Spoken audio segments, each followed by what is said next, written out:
Hello बच्चों, नमस्कार, good morning. कैसे हैं सभी लोग? उम्मीद करता हूँ बहुत अच्छे होंगे। और आज हम लोग अपना नया चैप्टर शुरू कर रहे हैं।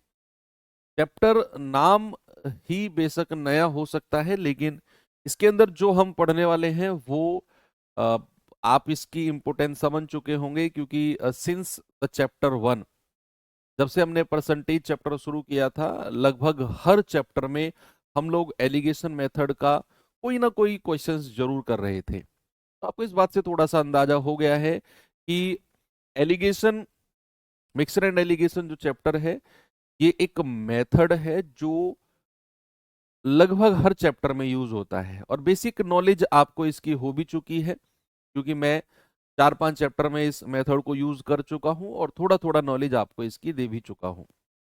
एनीवे, करते हैं शुरू अपने इस चैप्टर को। और ज्यादा बड़ा चैप्टर नहीं है, 2 क्लास का चैप्टर है ये। और 2 क्लास में इसको एंड करके फिर हम एक क्लास में पार्टनरशिप यानी कि साझेदारी को कर लेंगे। ठीक है? गुड मॉर्निंग सभी को। शुरू करें? Very good. चलिए, मिश्रण क्या होता है? मिश्रण मिश्रण होता है बच्चे, जब दो अलग अलग तरह की चीजों को मैं एक साथ मिलाऊं, उसको कहते हैं मिक्सचर। क्या बोलते हैं? मिक्सचर। भाई मान लो अब वो दो अलग अलग, ऐसा भी हो सकता है कि मैं दूध में पानी मिलाऊं, मिक्सचर। या फिर मैं ऐसा कर लो कि मैं दो तरह की चीनी लेकर आया हूं, दोनों का रेट अलग अलग है। एक 40 रुपए किलो वाली है, एक 50 रुपए किलो वाली है। दोनों को एक साथ मिलाया, मिक्सचर। मैंने क्या किया? मैंने दो सॉल्यूशन है, दो अलग अलग सॉल्यूशन का मतलब होता है कि लिक्विड जो सॉल्यूशन होते हैं, अ, एक में एसिड और वाटर यानी कि अम्ल और पानी का मिश्रण है, दूसरे में भी अम्ल और पानी का मिश्रण है। दोनों को एक साथ मिलाया, मिश्रण। है ना? अब ये तो आप समझ गए कि मिश्रण क्या होता है। डेफिनेशन वगैरह लिखने की जरूरत नहीं है, बस जस्ट अंडरस्टैंडिंग होनी चाहिए। अब बात आती है कि जब हम इनका मिश्रण कर रहे हैं, जब हम इन दो अलग अलग चीजों का एक साथ ही उनको मिला रहे हैं, उनका मिश्रण कर रहे हैं, तो उनको किस तरीके से मिश्रित किया जाए, उनको किस तरीके से हम मिलाएं, किस रेशो में मिलाएं, वो होता है उसका मेथड। तो मेथड ऑफ मिक्सचर यानी कि दो वस्तुओं को मिलाने का जो मेथड होता है, उसी को हम बोलते हैं एलिगेशन मेथड। क्या बोलते हैं बच्चे? Alligation method. अब दोनों का मतलब समझ में आ गया ना? Mixture and allegation. मिक्सचर मतलब दो वस्तुओं को मिलाना, और उनको किस तरीके से, किस रूप में मिलाएं, उसको बोलते हैं एलिगेशन। यानी कि एलिगेशन इज अ मेथड। तो अब क्या होता है मेथड, सब जानते हैं, बस फॉर्मेलिटी के लिए हम लोग एक फ्लो को देख लेते हैं कि भाई जब मैं दो अलग अलग वस्तुओं को एक साथ मिलाऊं, सपोज मैंने ए यहां पे रखा, मैंने बी यहां पे रखा, तो दो अलग अलग वस्तु हैं। अब ये दो अलग अलग कुछ भी हो सकता है भाई, ये दो अलग अलग वजन भी हो सकते हैं, ये दो अलग अलग क्रय मूल्य भी, कॉस्ट प्राइस भी हो सकते हैं, ये दो अलग अलग कॉन्सेंट्रेशन सांद्रता भी हो सकती है। तो मतलब वो सवाल के अकॉर्डिंग आपको थोड़ा सा देखने को मिलेगा। बस फिलहाल आप ये सोचो कि मैंने ए और बी, इन दोनों को मिलाया, और मिलाने के बाद एक नया मिश्रण तैयार होगा, एक नया मिक्सचर तैयार होगा। और जो नया मिक्सचर होगा बच्चे, उसे रखेंगे हम बिल्कुल बीच में, यहां पर हम उसे रखेंगे। ठीक है? ये सी क्या है? ये सी हमारा मिक्सचर है, यानी कि इन दोनों का मिश्रण है, ए और बी का मिश्रण है। अब इसकी एक कंडीशन होती है। कंडीशन क्या होती है? कि जो हमारा इन दोनों का मिश्रण सी तैयार हुआ बच्चे, वो सी जो होगा ना, इन दोनों में से किसी एक से बड़ा होगा और दूसरे से छोटा होगा। ये बात ध्यान रखेंगे कि जो सी होगा वो ए और बी में से किसी एक से बड़ा होगा, किसी एक से बड़ा होगा, और दूसरे से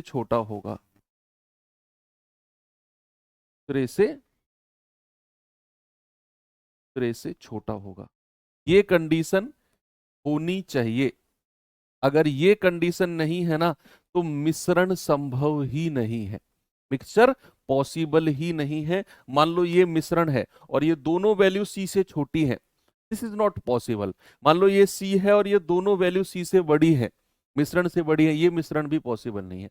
ये मान लो ये इसके बराबर है और एक इससे बड़ा है, वो चलेगा, वो चलेगा, लेकिन दोनों बड़े या दोनों छोटे नहीं होने चाहिए। बात समझ में आई?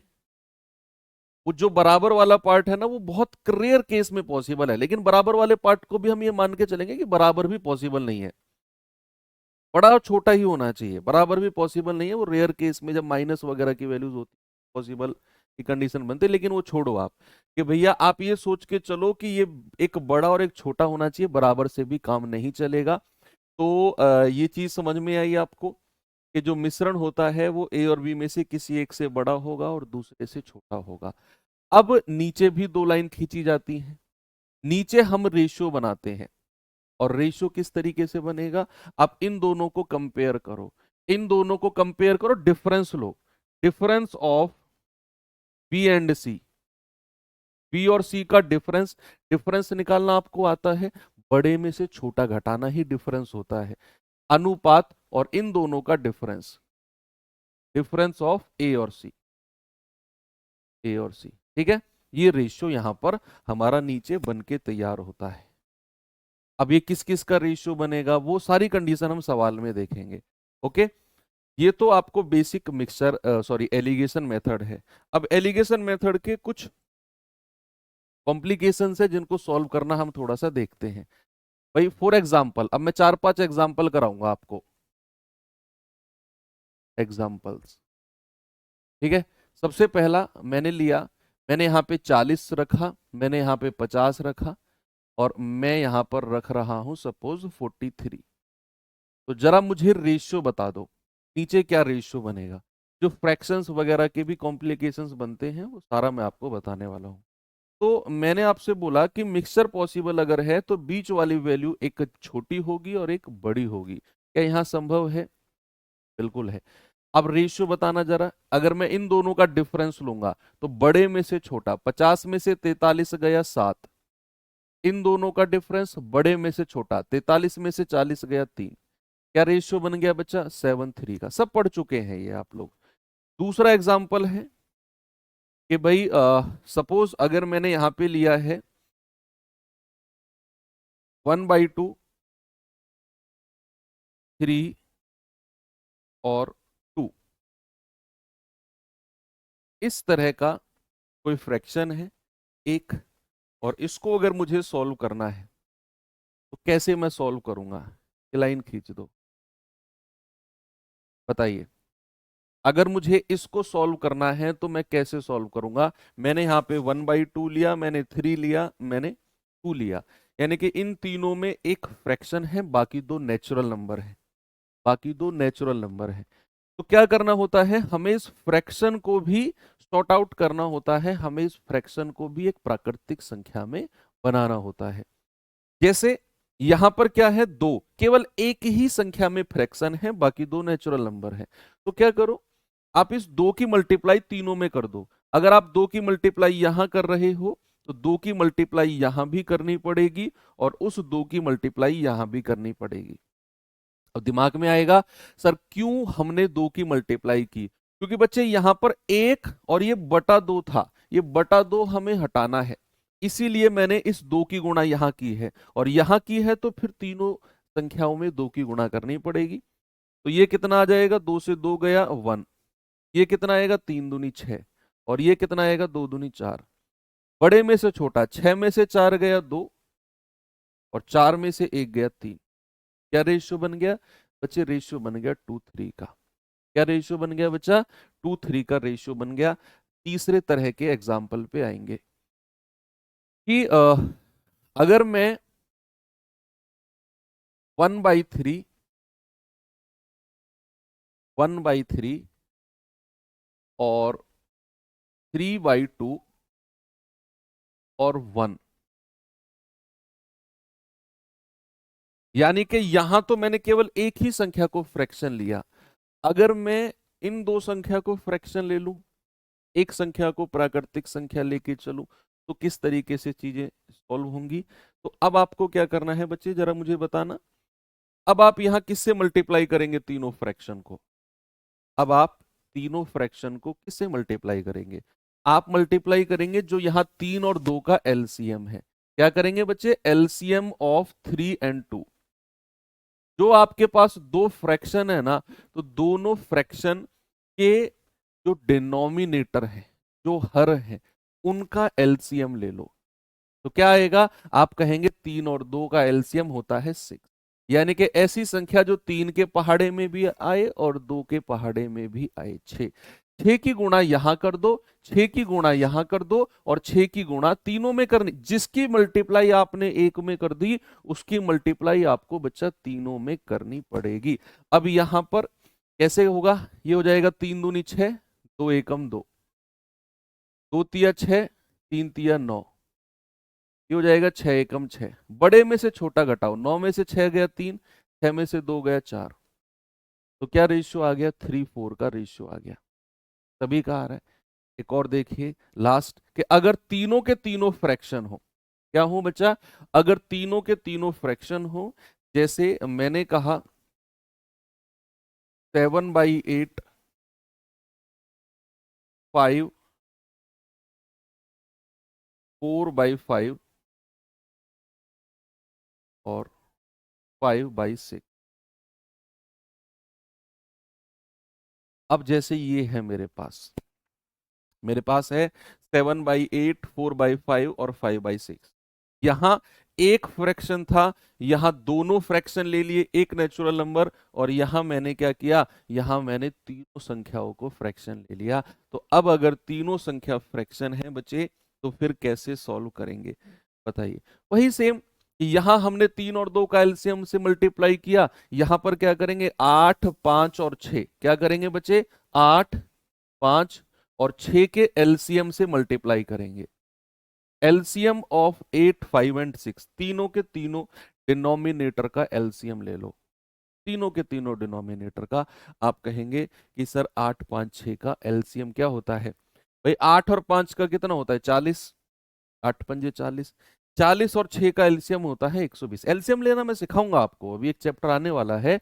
तो फिलहाल के लिए आप 8 और 5 का एलसीएम कुछ इस तरीके से जो आपने पहले पढ़ा है, 2 से काटो, 2 चौको 8, 5, 2 तिया 6, 3 से आओ 4 ऐसे ही रहेगा, 5 ऐसे रहेगा 1, फिर 4 से आ जाओ 1, 5, 1, फिर 5 से आ जाओ 1, 1, 1, 2 तिया 6 चौक 24 पंजे 120।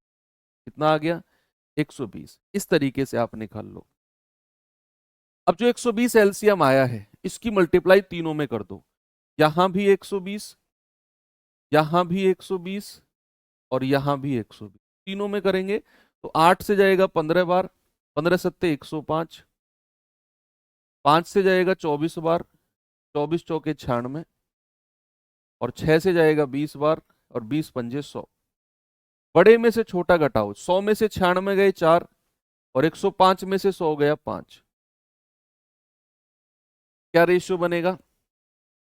4:5 का सभी का बिल्कुल सही जवाब आ रहा है। ठीक है, आगे बढ़ सकता हूं मैं। ये इस तरह के कॉम्प्लिकेशंस थोड़े से आपको देखने को मिल सकते हैं, लेकिन अब आप इन्हें सॉर्ट आउट कर लेंगे।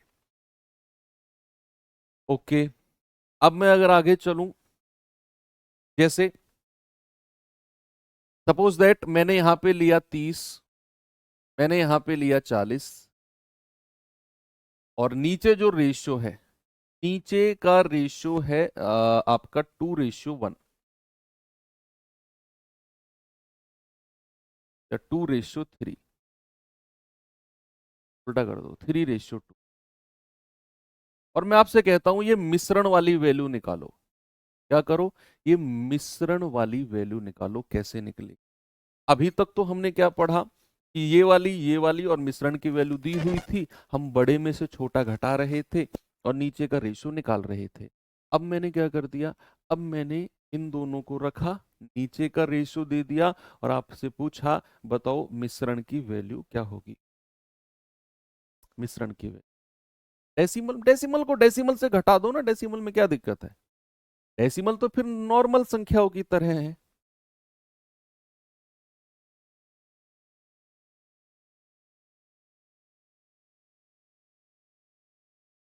बताइए भाई, मिश्रण की वैल्यू क्या होगी। देखो तरीका क्या होता है मिश्रण की वैल्यू निकालने का, सामने देखेंगे।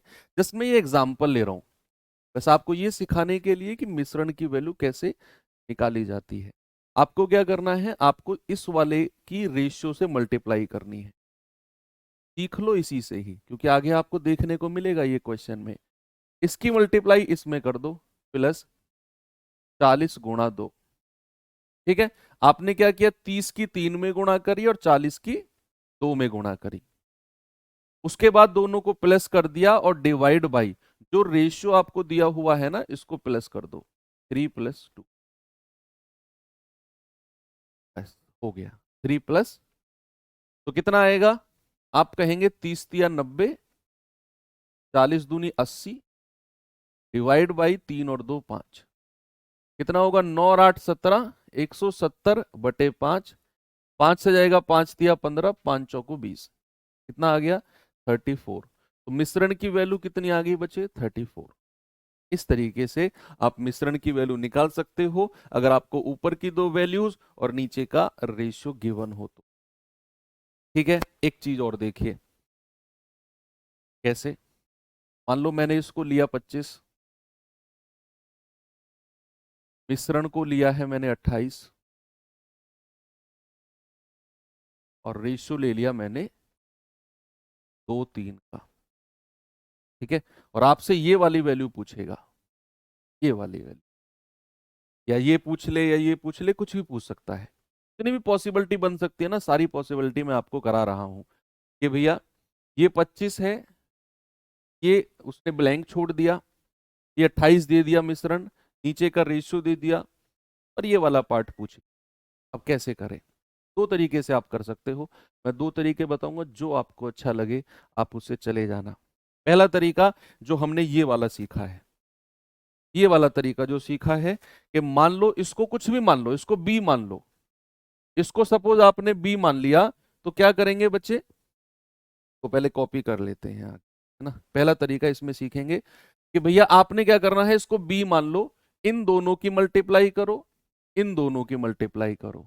कितना आएगा, 25 दूनी 50, प्लस इन दोनों की मल्टीप्लाई किया, कितना आ गया, 3b, डिवाइड बाई दोनों रेशियो को प्लस करेंगे, 2 + 3, और बराबर किसके होगा, मिश्रण के। किसके होगा बच्चे, बराबर मिश्रण के हो जाएगा। जो हमने अभी जस्ट पीछे तरीका सीखा है यही वाला, कि भैया इन दोनों की गुणा, इन दोनों की गुणा बटे 3 और 2 5, आपको मिश्रण की वैल्यू मिल जाएगी। मैंने इसमें वही काम किया, मैंने क्या किया, मैंने इन दोनों की गुणा 25 दूनी 50, इन दोनों की गुणा 3b, डिवाइड बाई 2 + 3 5, और बराबर कर दिया मैंने 28 के।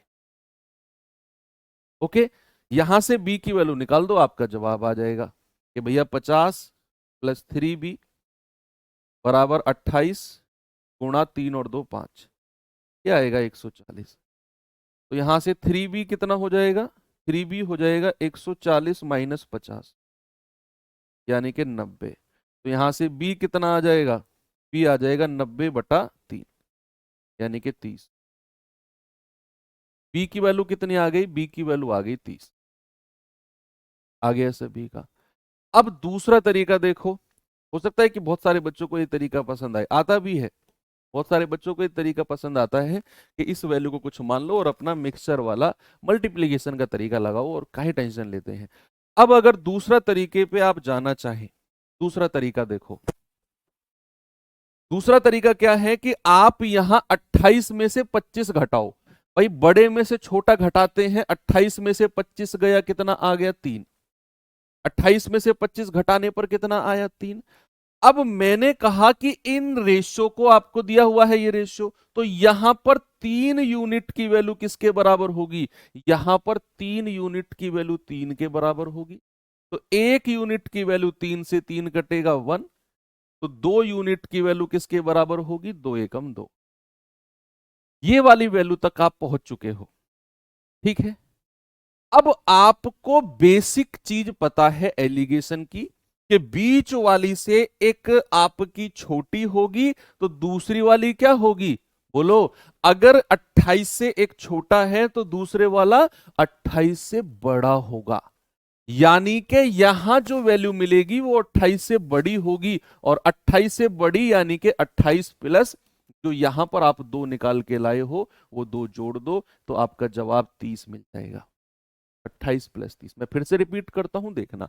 आपने 28 में से 25 घटाया 3, नीचे रेशियो आपको दिया हुआ था, आपने कहा 3 यूनिट की वैल्यू 3 के बराबर, 1 की वैल्यू 1, तो 2 यूनिट की वैल्यू 2। आपने कहा 28 से एक छोटा है दूसरा बड़ा होगा, बड़ा होगा यानी कि 28 प्लस और ये वाला 2 कर दो, आपका जवाब 30 आ जाएगा। आपको ये वाली कैलकुलेशन करने की जरूरत फिर नहीं पड़ेगी। दोनों तरीके में जो आपको अच्छा लगे आप उसे जा सकते हैं। बस इतनी सी थ्योरी थी, 2-3 टाइप बड़े आराम से इससे कवर हो जाएंगे। अब मुझे भरोसा है कि मैं जो सवाल देने जा रहा हूं बिल्कुल इजी टू मॉडरेट क्वेश्चन है।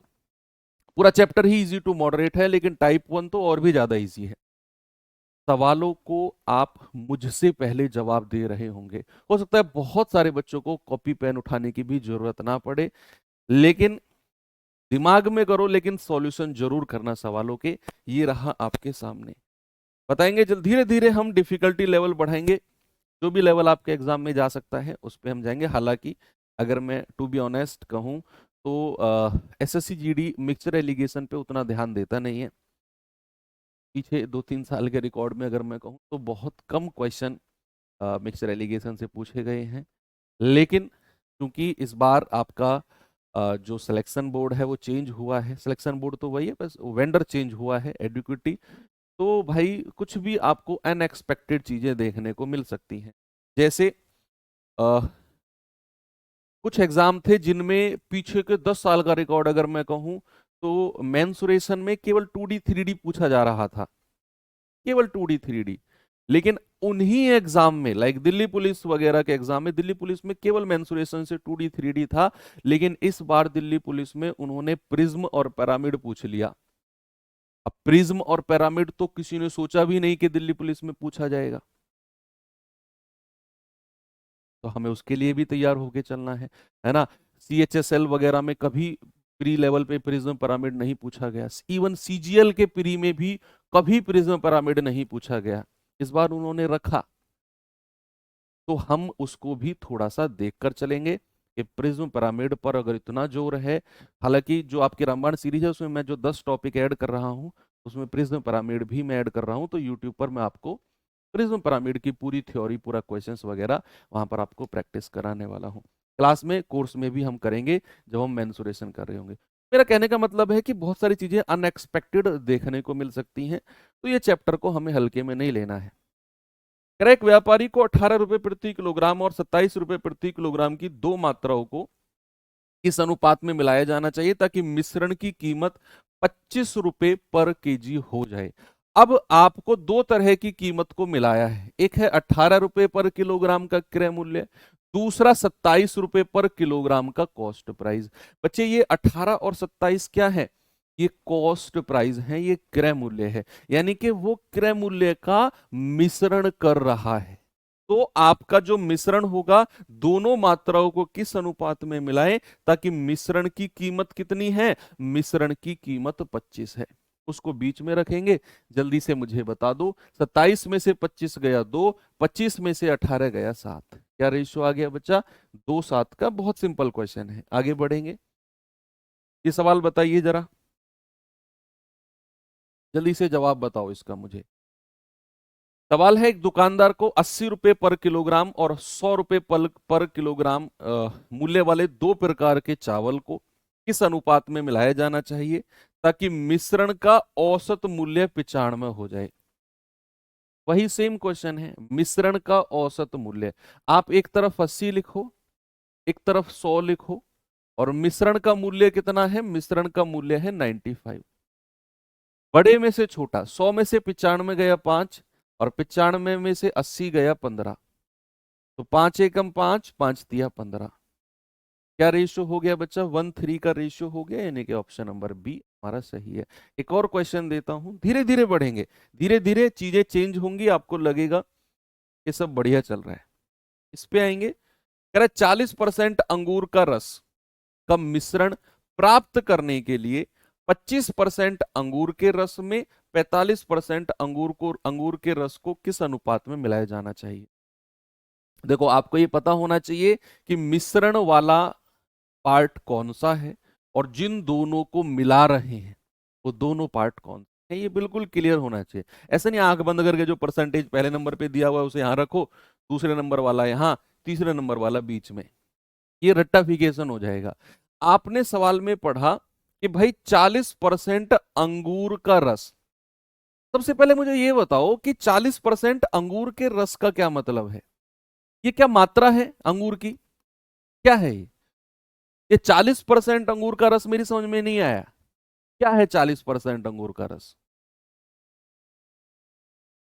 40% अंगूर के रस का मिश्रण। ये तो मुझे समझ में आ गया कि मिश्रण का 40% चाहिए मुझे। मिश्रण में 40% अंगूर चाहिए, तो 40% अंगूर के रस का मिश्रण प्राप्त करने के लिए 25% अंगूर के रस में 45% अंगूर रस मिलाना है। इन दोनों को मिलाना है और मिश्रण ये मिलना चाहिए। लेकिन मेरी ये समझ में नहीं आ रहा कि ये 40% अंगूर रस का मतलब क्या है। बच्चे, ये होता है सांद्रता। सांद्रता हो सकता है आपको एक नया वर्ड देखने को मिले, देखेंगे एक बार। सांद्रता, जिसको हम इंग्लिश में क्या कहते हैं? कॉन्सेंट्रेशन। कॉन्सेंट्रेशन का मतलब क्या होता है? कॉन्सेंट्रेशन का मतलब होता है बच्चे कि मान लो मेरे पास एक सॉल्यूशन है। सॉल्यूशन का मतलब है, केमिस्ट्री वगैरह 10वीं तक सभी लोगों ने पढ़ी होगी, कि भैया मैं दो लिक्विड या दो तरल को एक साथ मिला दूं, उसको कहते हैं हम मिश्रण। भाई मान लो मैंने इसमें दो तरह की चीज मिलाई, एक मिलाया रस और प्लस पानी, यानी कि अंगूर रस और पानी, दो चीज मैंने इसमें मिलाई हुई है। दो चीज इसमें मिलाई हुई है, ये मिश्रण है मेरे पास।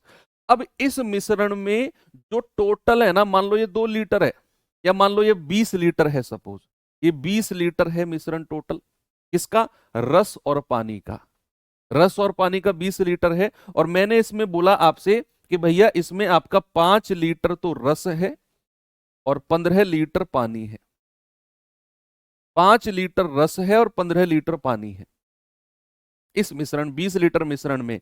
अब अगर मैं बात करूंगा रस कितने परसेंट है, आप कहेंगे सर 5 लीटर रस है, डिवाइड बाई टोटल कितना है? 20।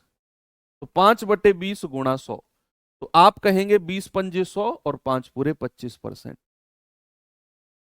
तो किसी भी सॉल्यूशन में, किसी भी मिश्रण में, मान लो मैं रस और पानी के मिश्रण की बात कर रहा हूं, तो उसमें रस कितना परसेंट है? वो होती है उसकी सांद्रता, वो होती है उसकी कॉन्सेंट्रेशन। अगर मैं आपसे कहूं ना कि रस का कॉन्सेंट्रेशन कितना है, रस की सांद्रता कितनी है, तो आप कहोगे 25%। मैंने कहा पानी कितना परसेंट है, आप कहोगे सर 15 लीटर पानी है, टोटल मिश्रण 20 लीटर का है, और मल्टीप्लाई बाई 100, तो 20 पंजे 100, 15 5 75। तो पानी की सांद्रता, पानी की कॉन्सेंट्रेशन कितनी हो गई? 75%। तो ये वर्ड क्लियर होना बड़ा जरूरी है, सांद्रता।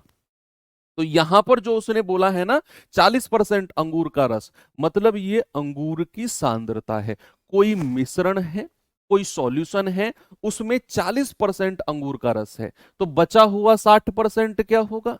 पानी होगा, या कुछ भी होगा। लेकिन उसमें 40% अंगूर का रस है, 60% कुछ और है, पानी मान के चलो कि 60% पानी है और 40% अंगूर का रस है।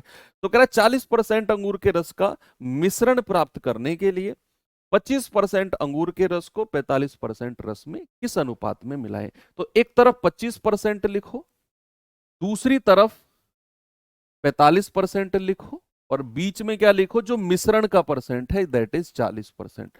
तो बड़े में से छोटा घटाना है। 45 में से 40 गया 5, और 40 में से 25 गया, आप कहेंगे 15। 5 एकम 5, 5 दिया 15।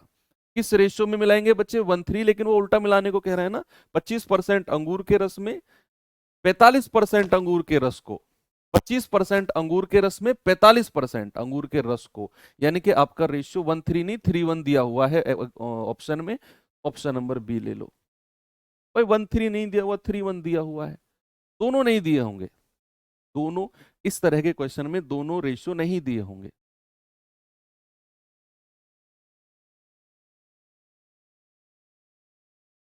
चलिए आगे बढ़ते हैं। क्वेश्चन कहाँ गया? अच्छा, एक तीसरा क्वेश्चन छोड़ दिया था क्या? इस पे आ जाओ। चलो ये सवाल देखेंगे बच्चे जरा।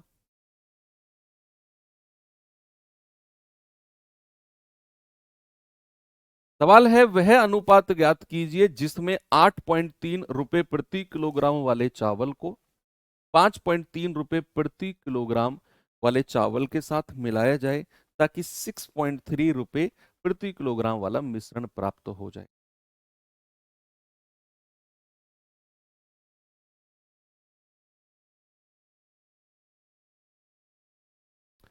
जल्दी से मुझे जवाब बताओ क्या होगा।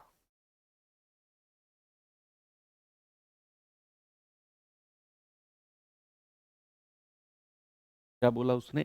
वह अनुपात ज्ञात कीजिए जिसमें 8.3 वाला चावल को 5.3 वाले चावल के साथ मिलाया जाए ताकि 6.3 रुपए प्रति किलोग्राम वाला मिश्रण तैयार हो जाए। क्या जवाब होगा? तो भैया एक तरफ 8.3 लिखो, दूसरी तरफ 5.3 लिखो, और जो मिश्रण का मूल्य है वो लिखो 6.3। देखो डेसिमल वाले केस में एक चीज आपको मैं बताऊं, अगर आप तीनों के साथ डेसिमल देख रहे हो, अगर आप तीनों के साथ देखो, मैं डेसिमल का आपको बता ही देता हूं। जैसे मैंने यहां पे लिखा 2.5, मैंने लिखा 1.8 और मैंने लिखा 2.1। अब समझना बात को, मैं तीनों संख्याओं के साथ डेसिमल देख रहा हूं, तीनों संख्याओं के साथ। और एक चीज तीनों में कॉमन है कि तीनों संख्याओं के डेसिमल के बाद एक ही डिजिट है, सिंगल डिजिट है। यहां भी डेसिमल के बाद एक डिजिट, यहां भी एक डिजिट, यहां भी एक डिजिट। तो डेसिमल से डेसिमल से डेसिमल उड़ा दो, ये डेसिमल ये डेसिमल, तीनों डेसिमल उड़ा दो, कोई दिक्कत नहीं है। तीनों से डेसिमल उड़ा दो, ये बचेगा 25, 18, 21। तो आप कहेंगे 25 में से 21 गया 4 और 21 में से 18 गया 3। अगर डेसिमल के बाद तीनों में बराबर डिजिट हैं तो, अगर नहीं है तो क्या करें सर?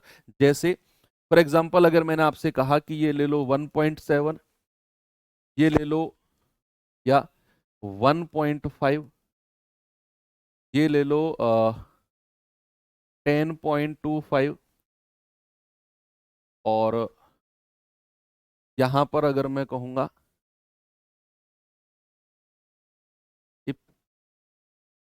15.5, 10.25, और यहां मैं कहूंगा 11.75। अब इस तरह का अगर आपको एलिगेशन मिल जाए तो क्या करेंगे बताइए? ये 15.5 है, 10.25 है और आपका 11.75 है। अब यहां पर डेसिमल के बाद एक डिजिट, यहां पर दो डिजिट और यहां पर दो डिजिट। ठीक है, अब मैं क्या करूंगा, मैं डेसिमल से डेसिमल नहीं हटा सकता हूं, मैं डेसिमल से डेसिमल नहीं हटा सकता हूं, क्योंकि डेसिमल के बाद यहां एक डिजिट है, यहां दो, यहां दो। तो आप किसी ऐसी संख्या की मल्टीप्लाई करो इन तीनों में कि ये डेसिमल हट जाए।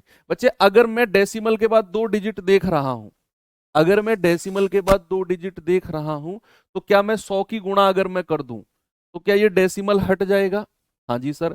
तो यहां भी 100 की गुणा कर दो, ये वाला डेसिमल भी हट जाएगा, और फिर यहां भी 100 की ही गुणा करनी पड़ेगी। तीनों में फिर आपको 100 की मल्टीप्लाई करनी पड़ेगी। अब जैसे ही आपने डेसिमल के बाद दो डिजिट देखी और आप 100 की गुणा कर रहे हो, तो फिर ये 100 से डेसिमल हट जाएगा। क्यों? डेसिमल हटाओगे नीचे दो जीरो आएंगी, ये 100 से 100 गया। इस तरीके से यहां डेसिमल हटाओगे नीचे दो जीरो आएंगी, क्योंकि पॉइंट के बाद दो डिजिट है, 100 से 100 गया। यहां पॉइंट हटाओगे एक ही जीरो आएगी, एक डिजिट है, ये गया। तो ये कितना बचेगा? 1550। ये कितना आ जाएगा? 1025। और ये कितना आ जाएगा? 1175। ठीक है, अब आप यहां पर रेशियो बना लो, जो भी आपका बनेगा वो आपका काम है। वो किसका काम है? वो आपका काम है, बड़े में से छोटा घटा के रेशियो को लिखना। ठीक है, तो ये डेसिमल का खेल है। अब जैसे इस क्वेश्चन में मैं आया, कहां गया सवाल? ये रहा सवाल कि भैया ये 8.3 है, 5.3 है और 6.3 है।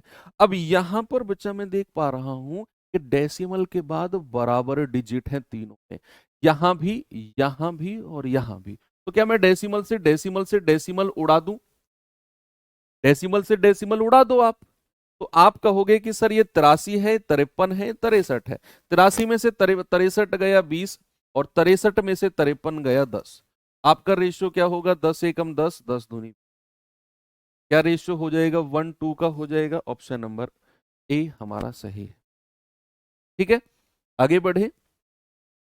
नेक्स्ट, ये सवाल देखिए जरा, बताओ बच्चे इसका जवाब मुझे क्या होगा। कह रहा सोना पानी से 17 गुना भारी है और तांबा पानी से 9 गुना भारी है। यानी कि सोने का कंपैरिजन भी पानी से किया गया और तांबे का कंपैरिजन भी पानी से किया गया। तो कह रहा है सोना पानी से 17 गुना भारी, तांबा पानी से 9 गुना भारी। किस अनुपात में धातुओं का मिश्रण किया जाए कि पूरी की पूरी धातु पानी से 12 गुना भारी हो जाए?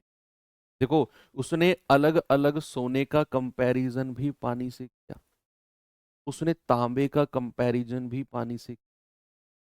जब उसने दोनों को मिलाया तो मिश्रण का कंपैरिजन भी पानी से, तीनों का कंपैरिजन। तो क्या करो, सोना पानी से कितना गुना भारी? 17 गुना, यहां लिख दो। तांबा पानी से कितने गुना भारी? 9 गुना, यहां लिख दो। और मिश्रण को भी उसने पानी से ही कंपेयर किया है कि मिश्रण पानी से 12 गुना भारी, तो यहां लिख दो। और आप कहेंगे 17 में से 12 गए 5, 9 में से 12 में से 9 गया 3। ये रेशियो आपका हो गया। तीनों का कंपैरिजन पानी से किया था। ये बहुत पुराना सवाल है।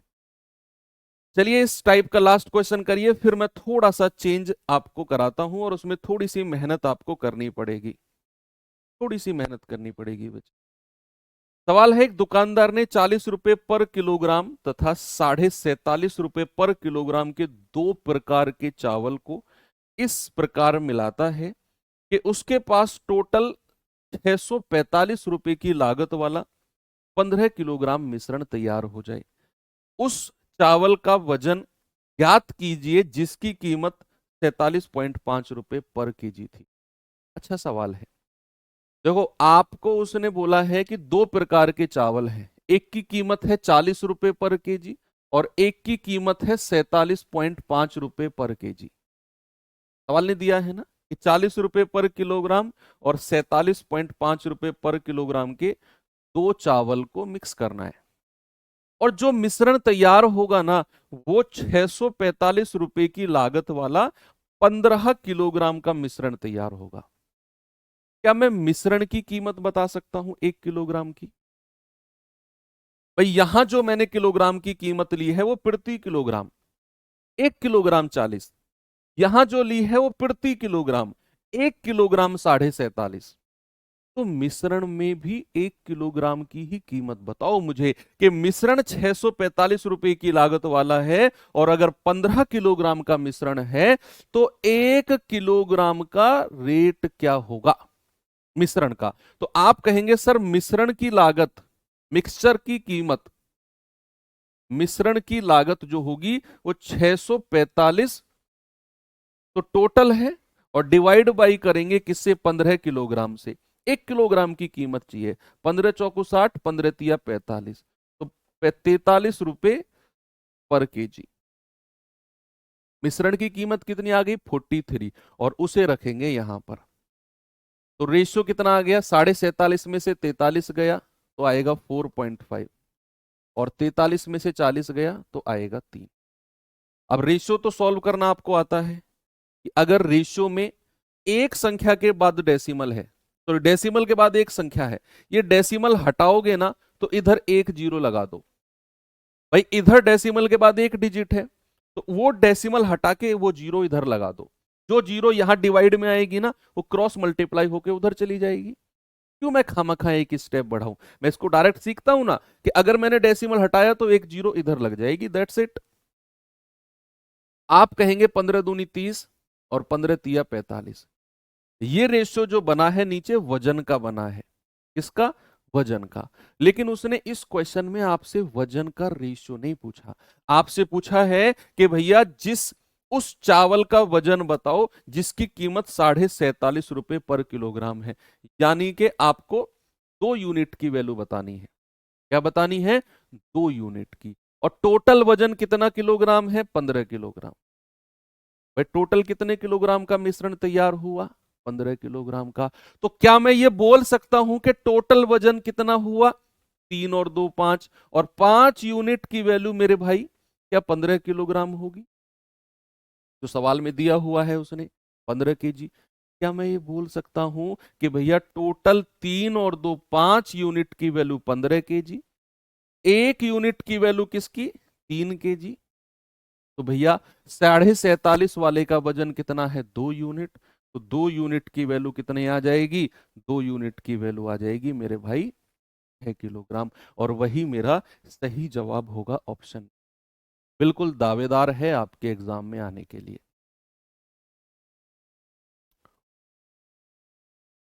कोई प्रॉब्लम किसी को नहीं है? सबका 6 आ रहा है ना? एक तरफ मैंने 40 लिया, एक तरफ मैंने 47.5 लिया, और कह रहा है मिश्रण 645 रुपए का पड़ा है और 15 किलोग्राम है। तो मैंने मिश्रण का मूल्य पर केजी पूछा, तो 645/15 कर दो, तो 43 रुपए पर केजी मिश्रण का मूल्य है। उसे बीच में रखेंगे, बड़े में से छोटा घटाएंगे, रेशो आ गया 3। और जो रेशो आया है ये वजन का आया है। तो वजन तो टोटल मेरे भाई मुझे 15 किलोग्राम दिया हुआ है। टोटल वजन कितना है? 15 किलोग्राम। तो मैंने कहा कि नीचे का जो रेशियो है जोड़िए जरा इसको। तो आपने कहा 3 और 2 5 यूनिट की वैल्यू 15 किलोग्राम जो सवाल ने दी हुई है, 1 यूनिट 3, 2 यूनिट 6 किलोग्राम। यानी कि जिसका रेट 47.5 किलोग्राम है ना, उसका वजन 6 किलोग्राम है। आपका जवाब है ऑप्शन नंबर बी, बिल्कुल सही है। ठीक है, रिपीट कर दिया। चलो आगे बढ़ते हैं। ये टाइप यहां पर खत्म है, और अब टाइप 2 में मैं जाने से पहले थोड़ा सा आपको एक चीज बताता हूं, ठीक है? यहां प्रॉफिट लॉस का थोड़ा सा जिक्र होगा, और ये अच्छा क्वेश्चन है, एसएससी में बहुत बार पूछा गया है। भैया अगर मैंने यहां पर कॉस्ट प्राइस लिया है, क्रय मूल्य, और यहां पर कॉस्ट प्राइस लिया है, तो मिश्रण का भी कॉस्ट प्राइस मुझे चाहिए होता है। क्या चाहिए होता है बच्चे? मिश्रण यानी कि मिक्सचर का भी मुझे सीपी ही चाहिए। ये बात अभी आपने पीछे के 2-3 सवालों में की कि 2 प्रकार के चावल है, इतने रुपए पर किलोग्राम, इतने रुपए पर किलोग्राम के लिए मिश्रण का मूल्य इतने रुपए पर किलोग्राम हो गया। तो आपने अगर 2 क्रय मूल्य का मिश्रण किया, 2 क्रय मूल्य का मिक्सचर अगर आपने किया, तो भैया मिश्रण का भी क्रय मूल्य ही आपको चाहिए, मिश्रण का भी कॉस्ट प्राइस आपको चाहिए। लेकिन सवाल में क्या देगा आपको? जो अब आने वाले क्वेश्चन है ना, उनमें आपको मिश्रण का सेलिंग प्राइस दे देगा, मिश्रण का सेलिंग प्राइस। वो अभी दिखाऊंगा सवाल में, लेकिन थोड़ा सा मैं आपको रिकॉल कराता हूं प्रॉफिट एंड लॉस। कि मान लो मुझे एक बात बताओ, किसी चीज का सेलिंग प्राइस, किसी वस्तु का जो सेलिंग प्राइस है ना बच्चे, वो 220 रुपए है, 220, और उस पर जो प्रॉफिट हुआ है वो 10% का प्रॉफिट है। तो क्या आप मुझे उसका कॉस्ट प्राइस बता सकते हो? ये तो बिल्कुल बच्चों वाला सवाल हो गया, प्रॉफिट लॉस में हमने पढ़ा था।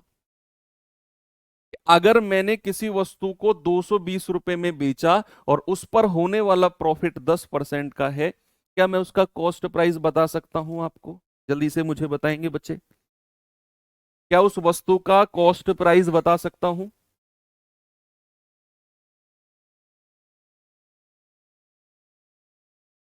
यस सर, हमें पता है कि अगर प्रॉफिट 10% है तो सेलिंग प्राइस कितना होगा? भाई 10% प्रॉफिट है तो सेलिंग प्राइस होगा 110%। सेलिंग प्राइस कितना होगा? 110%। और ऊपर सेलिंग प्राइस कितना दिया हुआ है? 220। तो यहां से 1% की वैल्यू कितनी आएगी? 110 से पूरा 2 बार कटा है, 220। और आप जानते हैं, शायद भूल गए हैं, कि कॉस्ट प्राइस अपने आप में 100% होता है। क्रय मूल्य अपने आप में क्या होता है बच्चा? 100%। और 100% की वैल्यू कितनी हो जाएगी? 200 रुपये। कितनी हो जाएगी बच्चा? 200 रुपये। ये आपका कॉस्ट प्राइस यानी कि क्रय मूल्य हमको मिल जाएगा 200।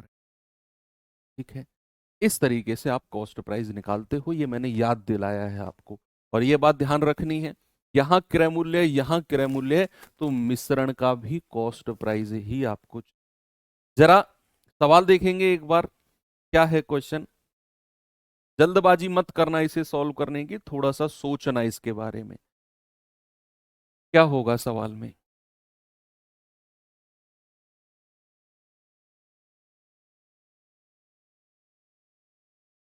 कह रहा है कि शुद्ध घी का मूल्य 100 रुपए पर केजी है, शुद्ध घी का। इसमें 50 रुपए पर किलोग्राम मूल्य वाले वनस्पति तेल की मिलावट करने के बाद एक दुकानदार इस मिश्रण को 96 रुपए प्रति किलोग्राम की दर से बेचता है, जिससे उसे 20% का लाभ होता है। बताइए दोनों को किस अनुपात में मिलाया, दोनों को किस रेशो में। देखो सवाल क्या है, उसके पास घी है, शुद्ध घी है एक दुकानदार के पास। अब वो शुद्ध घी नहीं बेचेगा, क्योंकि उसे पता है कि अगर मैं इसमें थोड़ा सा वनस्पति तेल मिला दूं तो काम चल जाएगा। अब शुद्ध घी तो 100 रुपए पर किलोग्राम है, वनस्पति तेल 50 रुपए पर किलोग्राम है, तो वो उसमें तेल मिला देगा और उसको घी के भाव पे बेचना चाहेगा, थोड़ा सा कम कर देगा उसका मूल्य, उसके अंदर थोड़ी सी ईमानदारी बाकी है। लेकिन सवाल ने कहा कि घी 100 रुपए पर किलोग्राम है, तेल 50 रुपए पर किलोग्राम है, दोनों को मिलाया और उस मिश्रण को 96 रुपए पर किलोग्राम की दर से बेचा है। यानी कि मिश्रण का सेलिंग प्राइस आपको दिया हुआ है 96, और ऊपर जो 100 और 50 दिए हुए थे ये कॉस्ट प्राइस थे, क्रय मूल्य थे दुकानदार के लिए। कि दुकानदार जो घी खरीद के लाया वो 100 रुपए पर किलोग्राम के हिसाब से लाया, जो वनस्पति तेल लेकर आया वो 50 के हिसाब से लाया, उसने दोनों को मिलाया और मिश्रण को 96 रुपए पर किलोग्राम के हिसाब से बेचा और 20% का लाभ हुआ। मैंने आपसे कहा कि अगर आप दो क्रय मूल्य का मिश्रण कर रहे हो तो मिश्रण का भी कॉस्ट प्राइस आपको चाहिए। ये कॉस्ट प्राइस है, ये कॉस्ट प्राइस क्रय मूल्य है, लेकिन उसने मिश्रण को 96 रुपए पर किलोग्राम में बेचा और 20% का लाभ हुआ, तो ये 96 मिश्रण का सेलिंग प्राइस दिया हुआ है।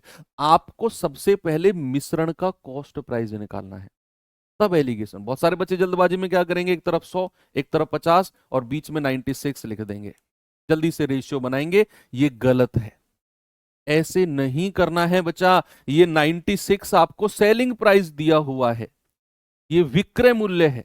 आपको सबसे पहले मिश्रण का कॉस्ट प्राइस निकालना है, इसलिए मैंने कहा ना जल्दबाजी नहीं करनी है। तो मिश्रण का कॉस्ट प्राइस कैसे निकालेंगे कि भैया आपको पता है कि अगर उसे 20% का प्रॉफिट हुआ तो उसने बेचा कितने परसेंट में होगा, 120% में, और 120% की वैल्यू किसके बराबर है, 96 के।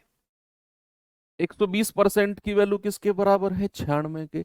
आपको 100% की वैल्यू निकालनी है, तो भैया 1% की वैल्यू 96 बटे 120, तो 24 चौको 96 और 24 पंजे 120, तो 100% की वैल्यू किसके बराबर होगी, आप कहेंगे 4/5 मल्टीप्लाई बाई 100, तो 5 से जाएगा 20 बार और 20 चौको 80।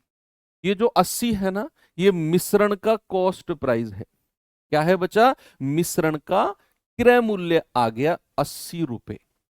अब लगा दो आप एलिगेशन मेथड कि भैया एक तरफ घी 100 रुपए पर किलोग्राम है, वनस्पति जो है वो 50 रुपए पर किलोग्राम है, और मिश्रण का जो कॉस्ट प्राइस आया वो 80 आया, उसे यहां रखेंगे। बड़े में से छोटा, 100 में से 80 गया 20 और 80 में से 50 गया 30। रेशियो ले लो, 0 से 0 गया, रेशियो कितना आ गया बच्चा, रेशियो आ गया 3।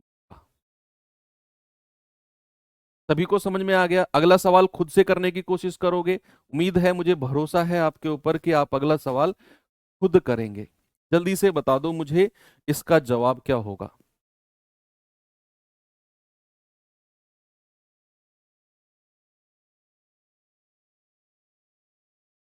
कह रहा है किराने वाले को 120 रुपए पर किलोग्राम और 130 रुपए पर किलोग्राम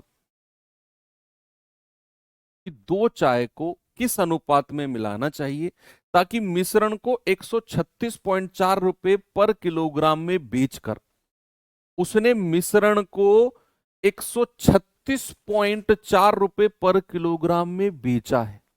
यानी कि ये उसका सेलिंग प्राइस है, ये उसका विक्रय मूल्य है, और ऐसा करने पर उसने 10% का लाभ कमा। तो you have to find the cost price of. आपको सबसे पहले क्या करना है, मिश्रण का क्रय मूल्य। एक कह रहा है 120 कैसे आया, बच्चे बहुत मुश्किल है।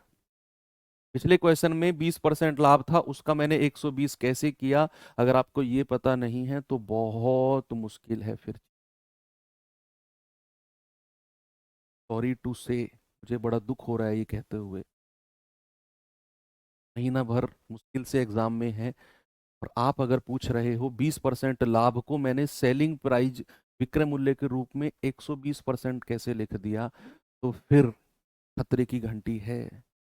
बहुत सारे बच्चे फाइट में हैं आपसे आगे, बहुत मुश्किल। मेहनत करोगे भी तो कितनी करोगे इस समय से, अब तो टाइम निकल गया। अब तो क्या कहूँ मैं, एक महीने में आप ये सीख पाओगे कि कैसे हम सेलिंग प्राइस का परसेंट निकालें। दुनिया बहुत आगे निकल गई बच्चे, अगर आप एक महीने पहले जागते, 20-25 दिन पहले जागते तो शायद बढ़िया रहता। का मतलब, मेरा कहने का मतलब है कि आपने अभी प्रॉफिट लॉस चैप्टर ही नहीं पढ़ा। कब पढ़ोगे उसे, समय भी नहीं बचा है। वो पढ़ोगे तो आगे का छूट जाएगा, आगे का पढ़ोगे तो वो छूटा रह जाएगा।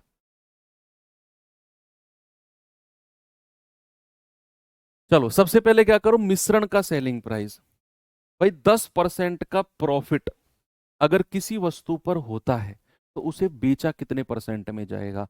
अगर किसी भी वस्तु पर 10% का लाभ हुआ तो क्या उसका सेलिंग प्राइस 110% है। भाई अगर नुकसान है तो 100% में से माइनस करते हैं, और अगर प्रॉफिट है तो 100% में प्लस करते हैं। अगर उसने 10% का लाभ बोला है तो बच्चे उसका सेलिंग प्राइस कितना है, उसका सेलिंग प्राइस 110% है। 10% के प्रॉफिट का मतलब 110% में बेचा है, और उसकी वैल्यू 136.4 है। तो 100% की वैल्यू निकालनी है। 1% कितना हो गया, 136.4 बटे 110। तो बच्चे 100% कितना हो जाएगा, 100% हो जाएगा 136.4 बटे 110 गुणा 100। तो जीरो से जीरो गया, 10 की गुणा करेंगे तो ये पॉइंट हट जाएगा, तो 1364 बटे 11। तो 11 एकम 11, 2 11 दूनी 22, 11 चौक 44। तो 124 जो है बच्चे ये मिश्रण का कॉस्ट प्राइस आ गया। अब उसने कहा कि दो प्रकार के चाय हैं, एक 120 रुपए पर किलोग्राम है, दूसरी 130 रुपए पर किलोग्राम है, और जो मिश्रण तैयार हुआ, मिश्रण का कॉस्ट प्राइस 124 रुपए पर किलोग्राम है। घटाओगे 6, घटाओगे 4, 2 दूनी 4, 2 तिया 6, रेशियो कितना आ गया, 3:2 का। ऑप्शन नंबर सी क्या आ गया, ऑप्शन नंबर सी बिल्कुल सही है। आगे बढ़ते हैं, लास्ट क्वेश्चन इस टाइप का, फिर टाइप चेंज करता हूं मैं। जल्दी से जवाब बताओ मुझे।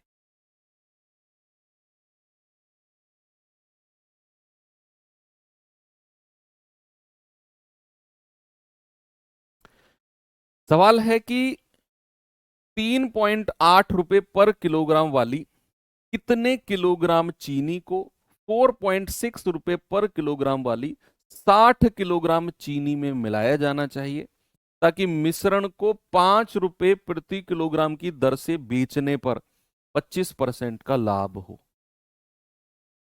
भाई दो प्रकार की चीनी को वो मिला रहा है। एक चीनी है जिसका रेट है 3.8, 3.8। दूसरी प्रकार की चीनी है जिसका रेट है 4.6। इन दोनों को मिला रहा है, और जो मिश्रण तैयार हुआ उस मिश्रण को उसने अगर 5 रुपए पर किलोग्राम से बेचा तो 25% का लाभ हुआ। मैंने कहा मिश्रण का भी कॉस्ट प्राइस, मिश्रण का भी क्रय मूल्य निकालो। कैसे निकलेगा, आप कहेंगे कि सर अगर किसी भी वस्तु पर 25% का प्रॉफिट होता है ना, तो उसे बेचा कितने में जाएगा, सर उसे 125% में बेचा जाएगा। How many kilograms of sugar costing 3.8 per kg should be mixed with 60 kg of sugar costing 4.6 so that the final mixture cost 5.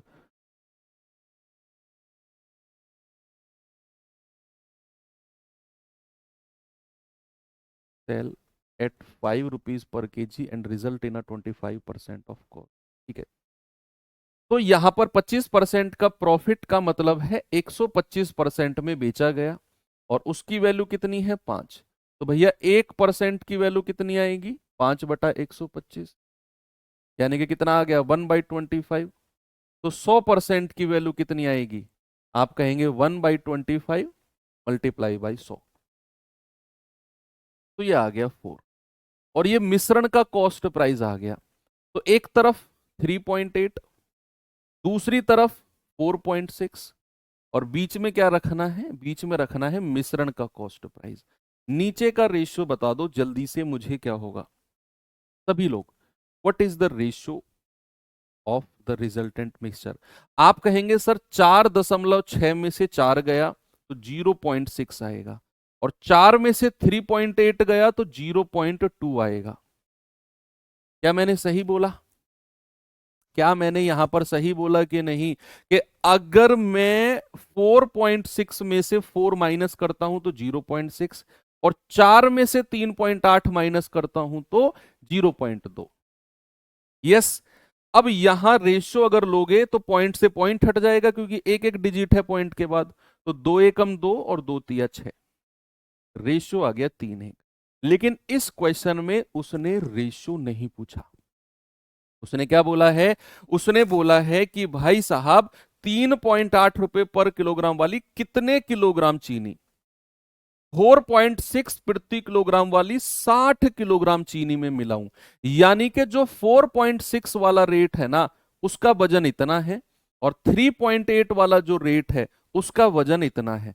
आपको किसका वजन दिया हुआ है, आपको 4.6 वाली का वजन दिया हुआ है। कह रहे हैं ना कि 4.6 प्रति किलोग्राम वाली 60 किलोग्राम चीनी, यानी कि बच्चे आपको एक यूनिट की वैल्यू 60 केजी दी हुई है क्वेश्चन में। तो एक यूनिट अगर 60 किलोग्राम है तो 3 यूनिट कितना आ जाएगा, 3 × 60, यानी कि 180 किलोग्राम। तो भाई 3.8 रुपीज वाली जो चीनी है उसको आपने 180 किलोग्राम खरीदना है। कितना खरीदना है, 180 किलोग्राम। ओके, वेरी गुड, आगे बढ़ सकता हूं मैं। चलिए आगे चलता हूं। ये वाला टाइप यहां पर एंड होता है। अब आते हैं हम टाइप नंबर 3 पे। टाइप नंबर 3 पे बेसिकली कोई कॉन्सेप्ट नहीं है, सीधा सवाल से हम शुरू करेंगे, क्योंकि ये कॉन्सेप्ट ऑलरेडी आप पढ़ चुके हैं। एक बार देखिए जरा, बस ये टाइप पढ़ा के फिर मैं एंड कर दूंगा। फिर ये टाइप पढ़ा के एंड, फिर बाकी जो पार्ट है उसे हम कल कंप्लीट कर लेंगे। सवाल देखेंगे एक बार। कह रहा है एक चक्की वाला दो तरह के गेहूं मिलाता है या मिश्रित करता है। पहले 35 किलोग्राम का मूल्य 30 रुपए पर किलोग्राम है। वजन दिया हुआ है 35 किलोग्राम और उसका मूल्य कितना है 30 रुपए पर किलोग्राम। आराम आराम से पढ़ना है। और दूसरे प्रकार का 15 किलोग्राम है और उसका मूल्य 50 रुपए पर किलोग्राम दिया हुआ है। अब कह रहा है मिश्रण को 45 रुपए पर किलोग्राम के हिसाब से बेचा जाता है। ये मिश्रण को 45 के हिसाब से बेचा है, तो लाभ प्रतिशत बताओ, प्रॉफिट परसेंट। अभी तक जो आपने क्वेश्चन किया उसमें आपको मिश्रण का सेलिंग प्राइस भी दिया हुआ था और प्रॉफिट परसेंट भी दिया हुआ था। आप क्या कर रहे थे, आप मिश्रण का क्रय मूल्य निकाल रहे थे पिछले टाइप में, कि भैया 20% का लाभ तो 120% में बेचा गया, 10% का लाभ तो 110% में बेचा गया, कुछ इस तरीके से। लेकिन यहां पर ऐसा नहीं है। एक बार फिर से पढ़ेंगे, आप इस क्वेश्चन को बड़े आराम आराम से पढ़ेंगे। कह रहे चक्की वाला दो तरह के गेहूं मिलाता है। 35 किलोग्राम गेहूं है जिसका रेट 30 रुपए पर किलोग्राम है। 15 किलोग्राम गेहूं है जिसकी कीमत 50 रुपए पर किलोग्राम है। अब कह रहा है मिश्रण को 45 रुपए पर किलोग्राम के हिसाब से बेचा तो लाभ प्रतिशत।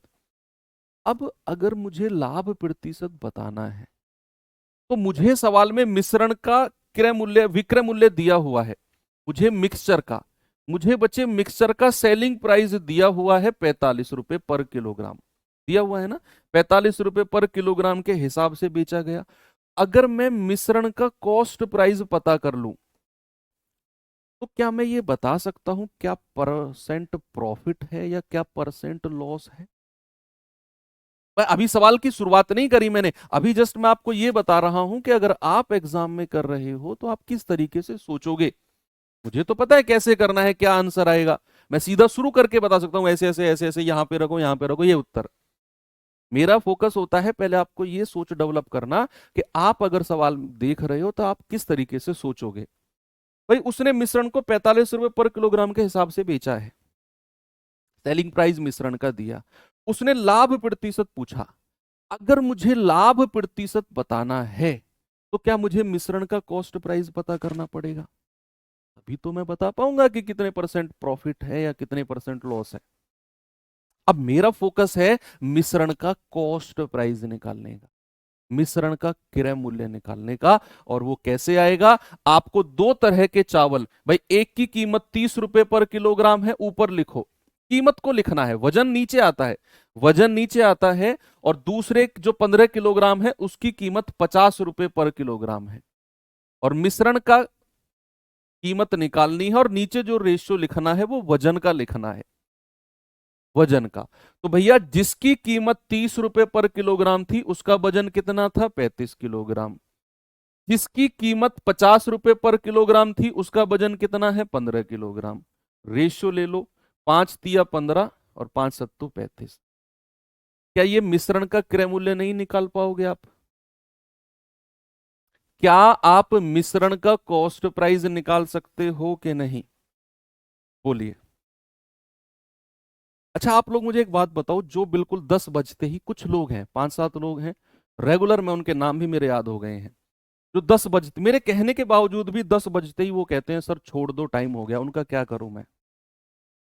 पोल करिए, वोट करिए, आप लोग जो आप कहेंगे वो कर दूंगा मैं आज, क्योंकि मैं 4-5 दिन से उनको ये 10 बजते ही 2-3 मिनट उनके ऊपर मेरी वेस्ट होती है कि भाई आपको जाना है जाओ मत लिखो, और मुझे उनके नाम पता है, वो रोज फिर 10 बजते कहते हैं सर टाइम हो गया छोड़ दो, सेम बंदे हैं वो, 2-3-4 लोग हैं, शायद या तो जानबूझ के डिस्टर्ब करते हैं कि 2-3 मिनट हमारे ऊपर वेस्ट हो। आप लोग वोट करिए, आप कहोगे सर ब्लॉक कर दो, ब्लॉक कर दूंगा, अगर आप कहोगे कि सर कोर्स ही हटा दो, मैं कोर्स हटा दूंगा, क्योंकि आप लोग हो बड़ी संख्या में, और 2-3 लोगों की वजह से आपका टाइम वेस्ट नहीं होना चाहिए। उनका मैं कोर्स बता दूंगा, उनकी बुराई मैं झेल लूंगा, मैंने बहुत लोगों की बुराई झेली है ऐसे पिछले 4-5 साल में, मैं फेमस हूँ इस मामले में, कोर्स हटवाने के मामले में। अननेसेसरी जो लोग होते हैं उनके मैं कोर्स हटवा देता हूँ, फिर उनकी कॉल्स भी आती है बाद में कि सर कोर्स मैं नहीं करता एक्टिवेट, क्योंकि आप पढ़ने वाले बच्चे हो ही नहीं। ब्लॉक, ब्लॉक का ज़्यादा ऑप्शन है, ठीक है ब्लॉक करवा देता हूँ उनको फिर आगे से, ठीक है कोर्स नहीं हटवाते हैं, ब्लॉक करवा देते हैं, ओके डन। ठीक है, आज मैं टीम को बोल दूंगा कि अगर 10 बजे किसी भी बच्चे का मैसेज आए कि सर टाइम हो गया बंद कर दो, तो अगले दिन से उनको ब्लॉक कर दिया जाए। ओके आज छोड़ दे रहा हूँ, आज छोड़ दे रहा हूँ। ठीक है, रोज हम क्यों यार 5-5 मिनट में रोज वेस्ट कर रहा हूँ 10 बजते ही, कि भाई टाइम 10 बज के 20 मिनट पे छोड़ूंगा और आपका टाइम 10:15 10:20 का है, लेकिन फिर भी उनको नहीं मैसेज करना कि टाइम हो गया, मुझे याद दिलाते हैं वो लोग, डिस्टर्ब करते हैं।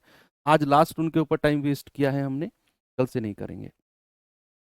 तो भाई यहां पर ये 30 है और ये 50 है, इसके वजन का रेशियो आ गया 7:3। आपको क्या करना है, मिश्रण का कॉस्ट प्राइस, आपको क्या करना है, मिश्रण का कॉस्ट प्राइस निकालना है। क्यों? क्योंकि मिश्रण का सेलिंग प्राइस 45 दिया हुआ है और प्रॉफिट परसेंट पूछ रहा है।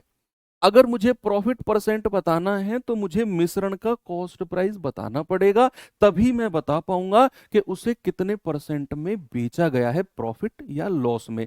तो आपको ये वाली वैल्यू निकालना मैंने सिखाया ना, कैसे कि इस 30 की गुणा 7 में कर दो, कितना आ गया, 7×3 = 21 210, और इस 50 की गुणा 3 में कर दो, 50×3 = 150, और डिवाइडेड बाई 7 + 3 कितना, 10। सामने देखेंगे सभी बच्चे, मैंने क्या बोला, 30 की 7 में गुणा करो 210, और 50 की 3 में गुणा करो 150, और डिवाइड बाई 7 + 3 10। तो जोड़ेंगे जरा, कितना आएगा बच्चा, 360, तो ये हो गया, डिवाइड बाई 10, तो मिश्रण का क्रय मूल्य कितना आ गया, 36। ये 36 बच्चे मिक्सचर का कॉस्ट प्राइस आपको मिल चुका है। अब क्या आप मुझे बता सकते हो, क्या आप मुझे बता सकते हो कि किसी भी चीज को अगर 36 में खरीद के 45 में बेचा गया, कितने परसेंट का प्रॉफिट होगा? क्या बता सकते हो आप मुझे कि किसी भी चीज को अगर मैंने खरीदा है 36 में और बेचा है, सवाल में दिया हुआ है बेचा है 45 में, तो कितने परसेंट का प्रॉफिट होगा? सर प्रॉफिट हुआ है 9 रुपए का, और परसेंट में बताना है तो 9 बटे, और नीचे कॉस्ट प्राइस को रखना है गुणा 100, तो 9 चौक 36 और 4 से जाएगा 25 बार, यानी कि भाई साहब 25% का प्रॉफिट है। कितना है बच्चे? 25% का प्रॉफिट। ओके, सभी लोग बड़े आराम से कर सकते हैं इसको, कोई समस्या किसी को नहीं है। ठीक है, आगे बढ़ूं, एक और सवाल दूं ऐसा ही। चलिए इसका जवाब बताएंगे बच्चे जरा मुझे, क्या होगा?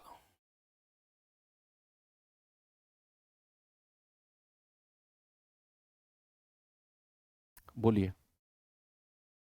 कह रहा है एक मिश्रण बनाने के लिए जिसकी कीमत 110 रुपए प्रति किलोग्राम है, एक प्रकार के 30 किलोग्राम चावल को दूसरे प्रकार के 60 किलोग्राम चावल के साथ मिलाया जाता है जिसकी कीमत 100 रुपए पर किलोग्राम है। ज्ञात करें कि महंगे वाले चावल की कीमत कितनी होगी। ज्ञात करें कि महंगे वाले चावल की कीमत क्या होगी।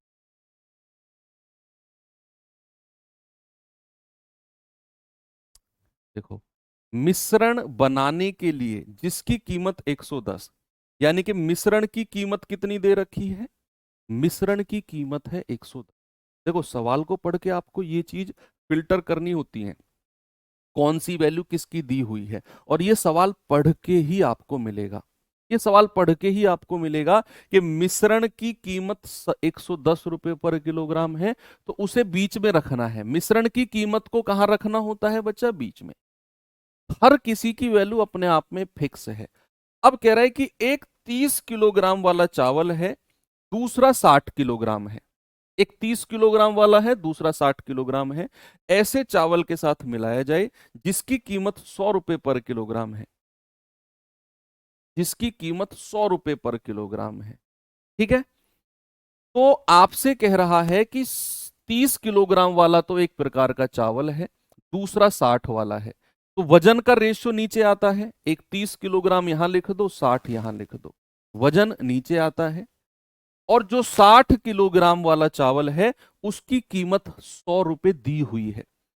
60 किलोग्राम वाले ऐसे चावल के साथ मिलाया गया जिसकी कीमत 100 है, तो 60 वाले की कीमत ऊपर लिखो, 100 यहां पर, और आपको ये वाली कीमत पता करनी है।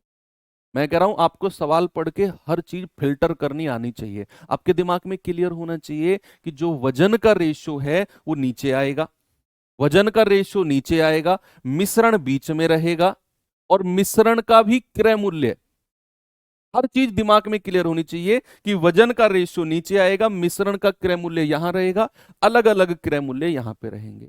सवाल पढ़ा कि मिश्रण का क्रय मूल्य दिया हुआ है 110, मैंने अपनी जगह पे रख दिया उसे। कह रहा है दो प्रकार के, एक 30 किलोग्राम वाला चावल है, दूसरा 60, मैंने नीचे लिखकर रेशियो बना दिया। फिर कह रहा है जो 60 रुपए, सॉरी, जो 60 किलोग्राम चावल है उसकी कीमत 100 रुपए है, उसकी कीमत को ऊपर लिख दिया। दूसरे वाले की कीमत आपसे पूछी। क्या यहां तक आप पहुंच सकते हो? मैंने सिखाया आपको पहुंचना यहां तक, बिल्कुल सिखाया है। आप बड़े में से छोटा घटाओ, 110 में से 100 गया 10, तो एक यूनिट की वैल्यू 10 हो गई, तो 2 यूनिट की वैल्यू कितनी हो जाएगी? 10 गुणा 2, दैट इज 20। कितनी हो गई बच्चे? 20। अब आप जानते हैं कि बीच वाली से एक छोटा है तो दूसरा क्या होगा? दूसरा बड़ा होगा सर। तो 110 में क्या जोड़ना पड़ेगा? 20। तो क्या मिलेगा मुझे? 130 मिल जाएगा। आपका सही जवाब बिल्कुल करेक्ट है, ऑप्शन नंबर बी। क्या जवाब है? Option number B. बस ये फिल्टर दिमाग में रहना चाहिए, कौन सी चीज कहां पर आएगी। वजन का रेशियो नीचे आएगा, मिश्रण का क्रय मूल्य बीच में आएगा, और जो अलग अलग क्रय मूल्य है वो ऊपर आएंगे। अब जो सवाल में दिया हुआ है उठा के अपनी अपनी जगह पर उन्हें रखते रहो। एक सवाल देता हूं, जरा इस सवाल का जवाब बताइए, इसके बाद लास्ट क्वेश्चन है। सवाल है कि 18 रुपए पर किलोग्राम के मूल्य वाले 5 किलोग्राम गेहूं को 2 किलोग्राम दूसरे प्रकार के गेहूं के साथ मिलाकर 20 रुपए पर किलोग्राम वाला मिश्रण तैयार किया गया, तो महंगे वाले गेहूं का मूल्य क्या होगा? अब आपको जो जो चीज दी हुई है उसको अपनी अपनी जगह पे लिखो। एक 18 रुपए पर किलोग्राम वाला है तो यहां लिख दो।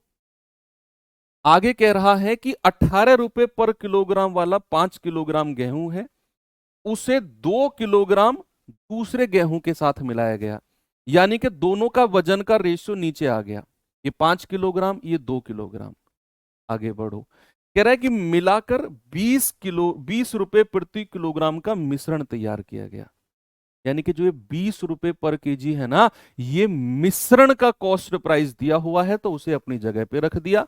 हर चीज अपनी अपनी जगह पे हो गई, ये वाली वैल्यू आपको पता करनी है। अगर दिमाग में अपनी अपनी जगह वाले प्लेस क्लियर रहेंगे, ये कंफ्यूजन होगा ही नहीं कौन सी चीज कहां पर आएगी, कौन सी चीज ऊपर लेनी है, किसका रेशियो नीचे लेना है। बस एक लाइन दिमाग में क्लियर रखो, वजन का रेशियो नीचे, मिश्रण का कॉस्ट प्राइस बीच में, और अलग अलग जो कॉस्ट प्राइस है वो ऊपर आएंगे। ये 3 लाइन क्लियर रखो बस। भाई वजन दिया हुआ था, एक 5 किलोग्राम, दूसरा 2 किलोग्राम, नीचे आएगा सर ने बोला है। मिश्रण को 20 रुपए पर किलोग्राम का मिश्रण तैयार हुआ, बीच में आएगा सर ने बोला है। एक 18 रुपए पर किलोग्राम वाला था, ऊपर लिख दिया, दूसरा पता करना है। पहुंच सकते हो यहां तक? बड़े आराम से पहुंच जाओगे। आप कहोगे बड़े में से छोटा घटा दो, 20 में से 18 गया 2, तो 2 यूनिट की वैल्यू 2, 1 यूनिट की वैल्यू 1, तो 5 यूनिट की वैल्यू 5। अब आपको पता है एक छोटा है तो दूसरा बड़ा होगा, यानी कि 20 में ये 5 जोड़ेगा तो कितना आ जाएगा? 25 आ जाएगा। तो आपका जवाब है बच्चे 25, that is option number B. क्या है? 25। आगे बढ़ू, चलिए आज का लास्ट क्वेश्चन देख लो, बिल्कुल सही है। क्या जवाब होगा इसका? इसे करो फिर क्लास को एंड कर देंगे। करा दिया मैंने ऐसा क्वेश्चन आपको कि उसने बोला 5 किलोग्राम चीनी, वजन दिया हुआ है। दिमाग में क्वेश्चन पढ़ते टाइम ही चीजें बनती रहनी चाहिए, कौन सी चीज कहां पर आएगी। 5 किलोग्राम चीनी वजन दिया है, ये उसका क्रय मूल्य 75 रुपए, ऊपर आएगा।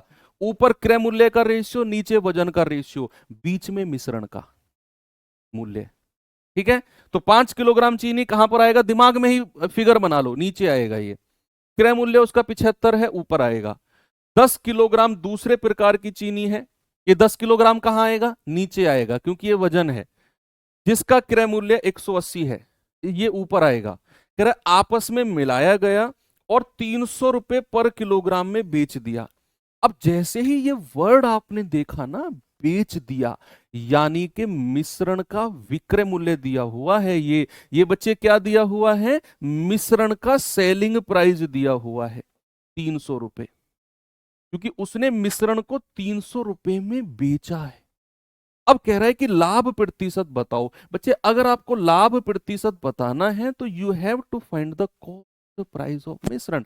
आपको मिक्सचर का क्रय मूल्य पता करना है, तभी आप बता पाओगे कि अगर मिश्रण को 300 में बेचा है और खरीदा कितने में है, तभी बता पाएंगे कि प्रॉफिट कितना हुआ। ऐसा क्वेश्चन हमने किया है। तो आप देखो 5 किलोग्राम चीनी है, उसका क्रय मूल्य 75, क्रय मूल्य को ऊपर लिखेंगे, उसके वजन को नीचे लिखेंगे। ठीक है, हर चीज दिमाग में सेट होनी चाहिए। 10 किलोग्राम चीनी की दूसरी प्रकार है, 10 किलोग्राम नीचे लिखेंगे, उसका क्रय मूल्य 180 ऊपर लिखेंगे। इसका रेशियो ले लो वजन का, 5 एकम 5, 5 दूनी 10, और आपको मिश्रण का कॉस्ट प्राइस बताना है।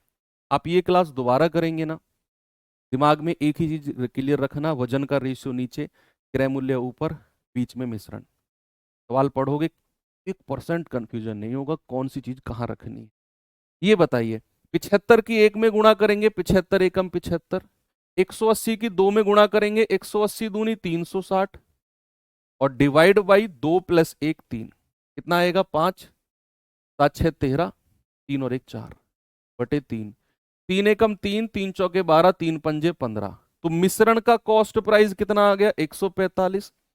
सेलिंग प्राइस कितना दिया हुआ है? 300 रुपए। तो भैया कितने के प्रॉफिट पर बेचा गया है? जल्दी से बता दो। आप कहोगे 155 के प्रॉफिट पर बेचा गया है। परसेंट में बताना है तो 155 बटे 145 मल्टीप्लाई बाई 100 लगभग आएगा। ये लगभग आएगा और 100% से ज्यादा होगा, क्योंकि 145 में खरीदा है और प्रॉफिट 155 का हो गया। क्रय मूल्य से ज्यादा अगर प्रॉफिट हो गया तो प्रॉफिट तो 100% से ज्यादा हो गया ना।